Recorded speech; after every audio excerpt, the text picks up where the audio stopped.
Film ini berdasarkan kisah pada seorang legenda bernama Evatius Kolovrat, seorang pahlawan Rusia yang terkenal karena keberaniannya dalam melawan invasi Mongol di abad ke-13. Dia adalah seorang bangsawan dan prajurit Rusia yang memimpin sekelompok kecil pasukan untuk melawan pasukan Horde setelah kehancuran kerajaan Ryazan oleh pasukan Mongol pada tahun 1237. Kisahnya menjadi legenda kepahlawanan dalam sejarah Rusia. Saat itu Kekaisaran Mongol sedang dalam masa perluasan wilayah mereka ke barat. Setelah menaklukkan berbagai kerajaan di Asia Tengah, mereka mulai menyerang Rusia dan Eropa Timur. Kisah dimulai dengan Kolovrat kecil yang sedang merayu seorang duk. Dia ingin menjadi prajuritnya dan menampilkan keahliannya dalam bermain pedang dengan menggunakan 2 batang kayu. Duk pun kagum dengan semangat dan keberaniannya. Karena dia masih terlalu kecil, lalu Kolovrat mendapatkan tugas pertamanya untuk menjaga Nasya putrinya. Selang beberapa waktu saat iringan sampai di sebuah bebatuan,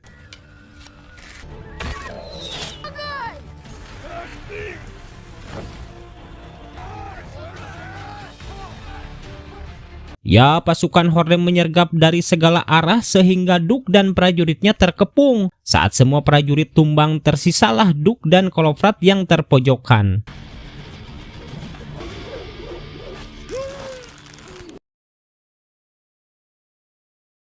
13 tahun terlewati di mana Kolovrat sekarang adalah Kolovrat dewasa. Dia telah menikah dengan Nasya dan mereka mempunyai 2 orang anak. Sejak kejadian itu Kolovrat menderita amnesia, di mana saat dia terbangun dari tidurnya ingatannya akan kembali ke 13 tahun yang lalu. Nasya merawat suaminya dengan telaten dan memiliki terapi tersendiri untuk mengembalikan ingatan suaminya saat ia harus menjalani rutinitas sehari-hari. Pagi itu Karkun, salah satu temannya, telah berada di rumahnya untuk menjemput Kolovrat, di mana dia dipanggil oleh raja. Saat itu ternyata Kolovrat adalah seorang duk yang sangat dipercaya oleh raja. Saat itu Kolovrat menemui pangeran di benteng pertahanan karena menurut informasi ada serangan dari pasukan Horde yang akan datang ke wilayah mereka.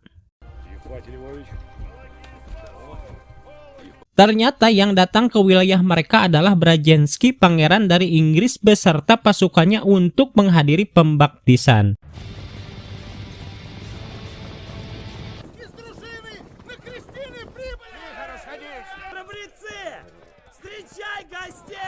Dalam kesehariannya Kolovrat melatih pasukan dengan membaca buku yang telah disiapkan oleh istrinya untuk mengingatkan rutinitasnya. Saat dalam latihan berlangsung, datanglah Voidor. Dia adalah pangeran dari kerajaan itu.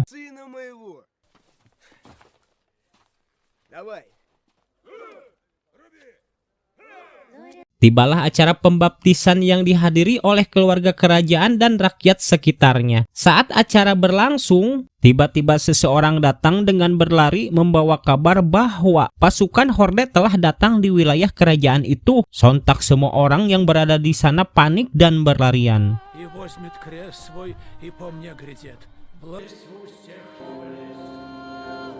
Terlihat ribuan pasukan Horde yang dipimpin oleh Batukan. Dia adalah cucu dari Genghis Khan dari Kekaisaran Mongol. Saat itu pasukan Horde telah mengepung kerajaan Ryazan. Kedamaian dan kemakmuran di kota itu sekejap berubah menjadi kepanikan yang tak terkendali, di mana pasukan Horde terkenal dengan kegenasan dalam penyerangan suatu wilayah.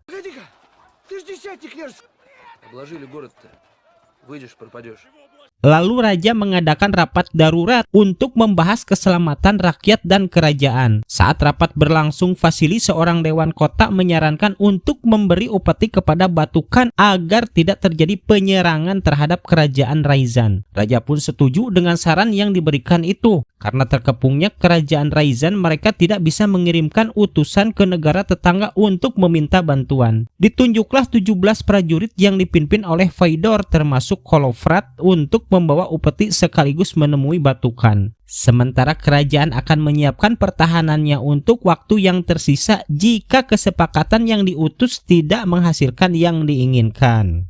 Saat Kolofrat mempersiapkan upetinya, dia membawa seorang pedagang bernama Vidar yang katanya pernah ikut bersama pasukan Horde lalu menjadikan dia seorang penerjemah dari pasukannya. Saat itu Nasya memberikan buku beserta Lada untuk membantu ingatan Kolofrat jika nanti dia tertidur. Lada lah yang akan memberikan terapi yang biasanya Nasya lakukan. Berangkatlah mereka menuju pasukan Horde di mana mereka akan menemui pimpinan tertinggi yaitu Batukan.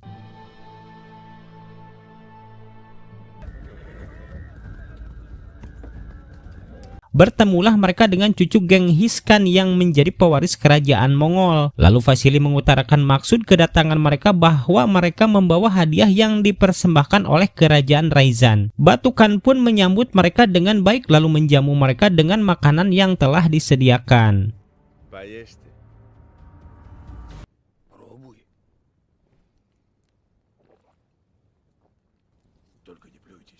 Dalam sela perjamuannya, Vasily berbicara kembali menanyakan tujuan datangnya pasukan Horde ke wilayah kerajaan Ryazan. Lalu ia menyatakan bahwa negara Ryazan akan menjadi kota pertama di Rusia yang dipimpin olehnya, seraya sambil mendekati peta wilayah yang akan ia kuasai. Batukan pun menyuruh mereka makan dengan mengatakan siapa saja yang berlutut di bawah kekuasaannya, maka mereka akan baik-baik saja. Saat mendengar perkataan itu, sontak saja Pangeran Voidor menolak atas penjajahan tersebut.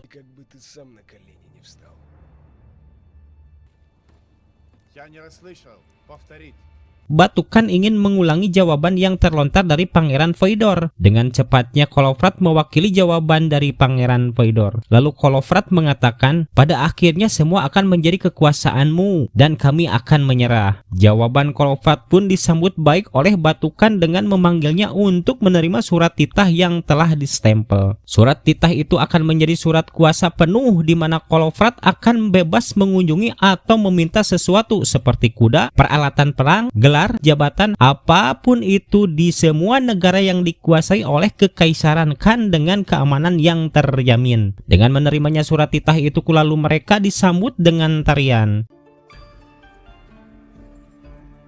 Ternyata meja yang mereka hadapi disanggah oleh Duk Tenor dan prajuritnya. Lalu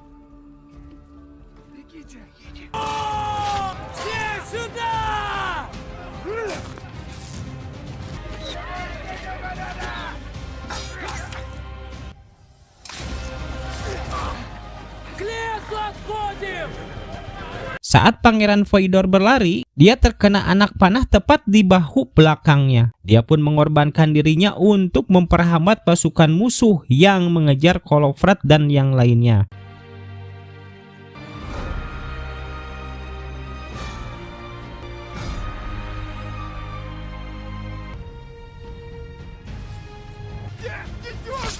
Tentunya perlawanan Kolofrat dan prajurit yang lainnya memicu amarah Batukan, sehingga dia memerintahkan untuk menghancurkan kerajaan Ryazan berkeping-keping. Singkat cerita, Kolofrat dan prajurit yang lainnya berhasil kabur ke hutan yang diiringi dengan badai salju yang begitu kencang. Saat di tengah perjalanan, tiba-tiba seekor beruang yang begitu besar menghadang perjalanan mereka. Yang ternyata beruang tersebut peliharaan dari seorang biksu bernama Nestor yang tinggal di hutan tersebut. Saat yang lainnya beristirahat, Kolofrat berusaha untuk tidak tidur karena penyakit yang dideritanya. Dalam kesendiriannya, ia teringat dengan peta rencana penyerangan Batukan. Lalu ia menggambarnya di atas kain. Sementara ribuan pasukan Horde telah siap menyerang kerajaan Ryazan.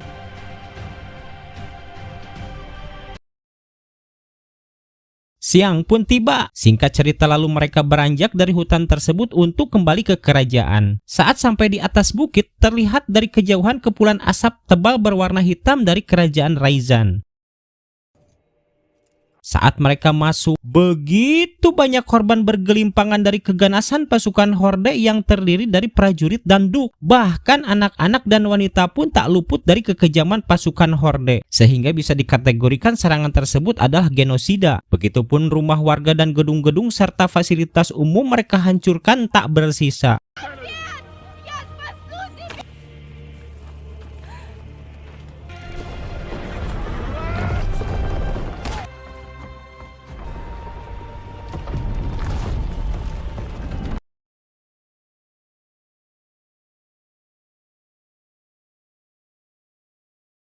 Terlihat luka yang teramat dalam di hatinya saat Kolofrat mengunjungi keadaan rumahnya. Sebagai seorang prajurit sejati, Kolofrat dan prajurit yang lainnya tak menjadikan semua itu menjadi keterpurukan. Mereka bangkit untuk membela haknya yang dirampas. Lalu Kolofrat mengumpulkan semua rakyatnya yang selamat dari pembantaian dengan membunyikan lonceng. Saat masyarakat berkumpul, datanglah pasukan horde yang tentunya mereka pun mendengar dentuman lonceng yang dibunyikan. Pasukan horde mengelilingi Kolofrat dan akan meringkusnya dengan tali. Lalu, Hurra!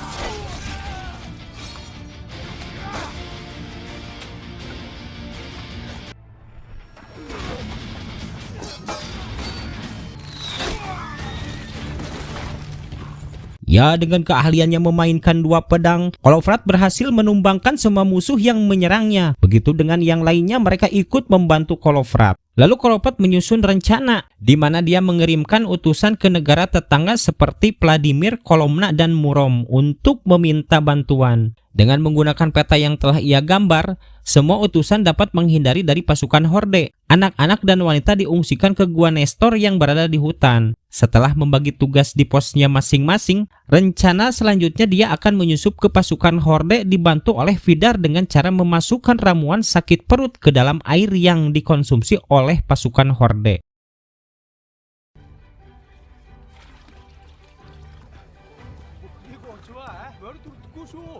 Tak membutuhkan waktu lama, efek dari ramuan tersebut bereaksi. Saat pasukan horde bergelimpangan, Kolofrat menembakkan anak panah disertakan potongan titah yang diberikan kepadanya.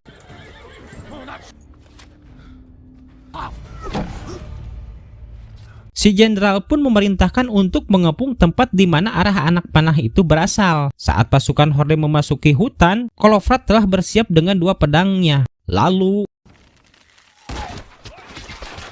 pasukan horde pun tumbang sebelum menyentuh Kolofrat. Bersamaan dengan menjarah baju dan senjata pasukan horde, Kolofrat pingsan dikarenakan dia tidak tidur selama 3 hari.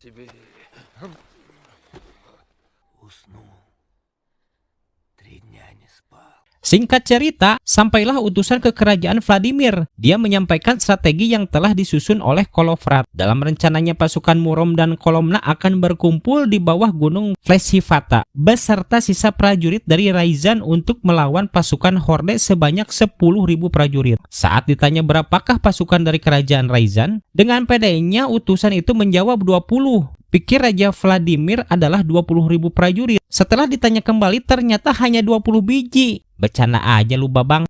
Sehingga ia menolak permintaannya yang tak masuk akal itu. Sama halnya utusan yang datang ke kerajaan Murom pun ditolak mentah-mentah. Dikarenakan musuh yang dihadapinya bukanlah pasukan biasa.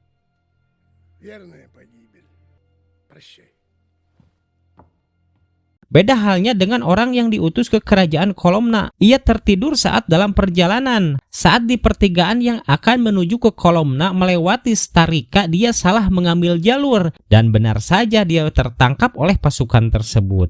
Akhirnya pasukan Kolofrat pun berhasil menyusup ke pasukan horde dengan memakai kostum hantu yang mereka sebut roh hutan.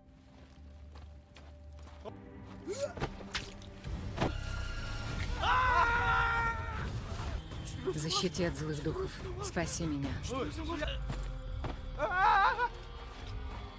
Kolofrat dan pasukannya berhasil menguasai pelontar api dan memakainya untuk menghancurkan kamp pasukan horde.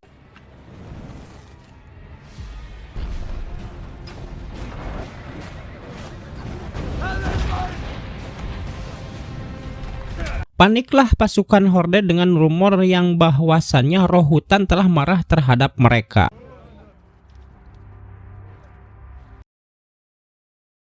Scene berganti di mana seorang prajurit melapor kepada Kolofrat bahwa dia mendengar suara iringan kuda dari jauh. Saat diperiksa oleh Kolofrat, ternyata orang yang diutus ke Kolomna sudah tewas tertangkap oleh pasukan horde.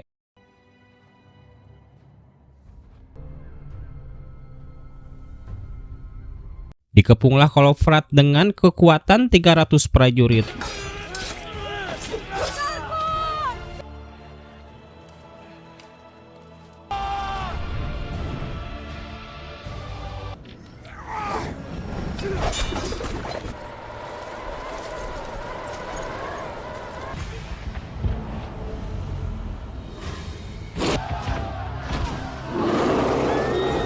Beruang Nestor dan yang lainnya datang membantu Kolofrat. Kemenangan pun berpihak kepada pasukan Kolofrat.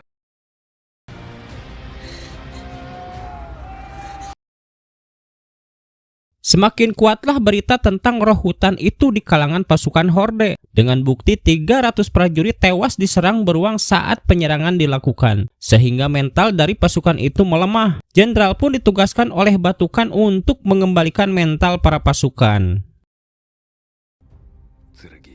Разворачивай войска. Sementara itu Kolofrat dan prajuritnya mengatur rencana untuk pertahanan. Dan anak-anak akan dibawa ke arah yang berlawanan di saat perang terjadi ke arah hutan dengan melewati sungai yang membeku yang dibawa oleh Karkun. Karena dia dan pasukannya akan menghadapi pasukan Horde di gunung Fleshivata. Да.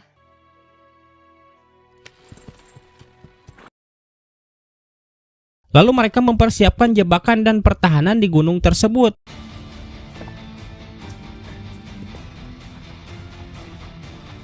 Saat itu mereka berharap orang yang diutus untuk menemui dua kerajaan itu sampai dengan segera dengan membawa pasukannya. Terlihatlah pasukan Horde yang telah bersiap untuk menyerang pasukan Kolofrat. Ditabuhlah genderang untuk membakar semangat para pasukan Horde. Lalu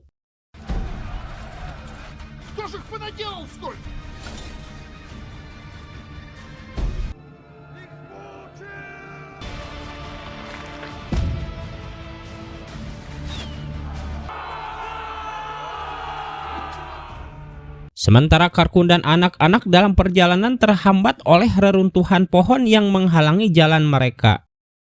Saat kembali ke peperangan, para pasukan Horde terus menyerang tanpa henti dengan kekuatan yang mereka miliki. Penyerangan pun sedikit alot karena strategi yang dibuat oleh Kolofrat yang cukup sempurna. Sampai Jenderal Horde pun turun tangan untuk menyerang. Dalam duelnya antara Kolofrat dan Jenderal, ternyata hanya dalam satu serangan saja Jenderal Horde tewas tertebas kelapanya oleh Kolofrat.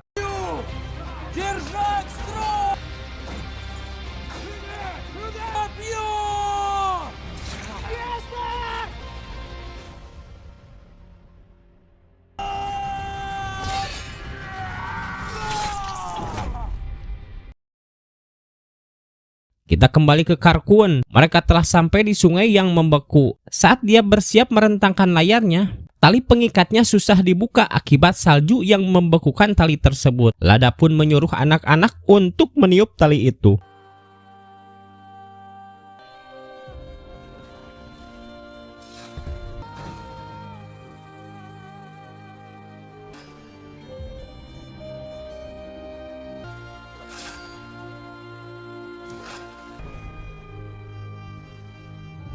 Di antara dua sisi yang sama-sama berjuang, Karkun yang memperjuangkan keturunan ras mereka agar terselamatkan, sementara di sisi lain Kolofrat dengan prajuritnya berjuang untuk mempertahankan tanah airnya. Sampai di mana Kolofrat mengibarkan panji dari kerajaannya, di mana pasukan Horde sampai kewalahan menghadapi pasukan yang hanya menghadapi 20 gelintir. Dengan penasaran Batukan bertanya pada Kolofrat apakah yang ia inginkan. Lalu Kolofrat menjawab dia tidak ingin apa-apa, kalian sendirilah yang datang ke kerajaan kami. Di mana saat itu Kolofrat menantang Batukan. Saat itu pula Batukan murka dan memerintahkan untuk menurunkan pelontar api.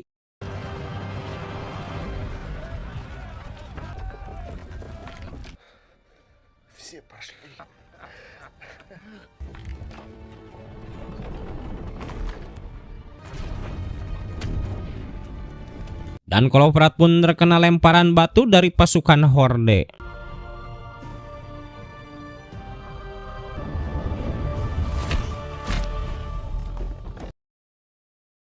Saat dia terbangun dari pingsannya, lalu dia menuruni gunung dengan membawa tabung titah.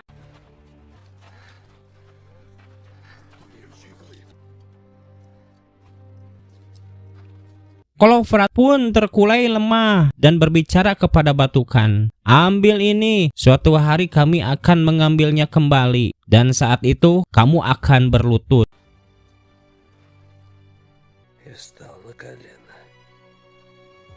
Dan saat itu Evatinus Kolofrat gugur sebagai pahlawan sejati. Di saat itu pula Batukan menghormati dan menganggap Kolofrat sebagai satria sejati, lalu ia menguburkannya dengan secara hormat. Сердце.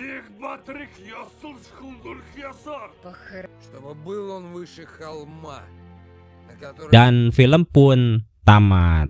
Pesan yang dapat disampaikan dalam film ini adalah, film ini tidak hanya menampilkan aksi dan pertempuran yang spektakuler, tetapi juga mengajak kita untuk merenungi nilai-nilai keberanian, patriotisme, pengorbanan, dan pentingnya menjaga identitas serta warisan budaya sebagai fondasi dari kebanggaan dan kekuatan suatu bangsa.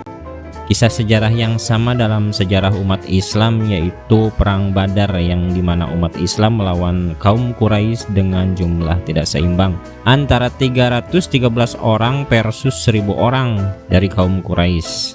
Oke, segitu dulu aja sob untuk kisah kali ini. Maafkan aku jika ada salah kata. Terima kasih dan permios.